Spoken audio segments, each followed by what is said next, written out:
घटता पोजीशन अब टीवीशन लगाई जी ए आमा जी पढ़तानी तो पढ़ाई जी ए आमा जी हमारा रजऊ के पढ़ाई जी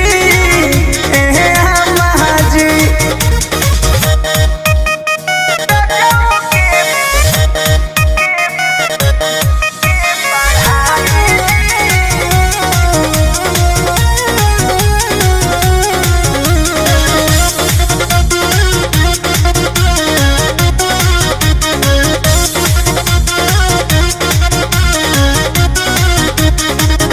एमे ओमे पास करी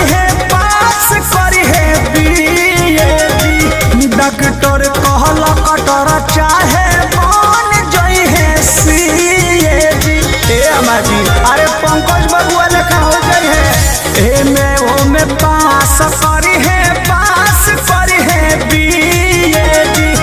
डॉक्टर कहल कटर चाहे बन जई है सीएडी कृष्णा दे करती परमोद मोनू के सिखाई जी ए आमा जी ए जी कृष्णा दे करती शंकर याद के सिखाई जी ए आमा जी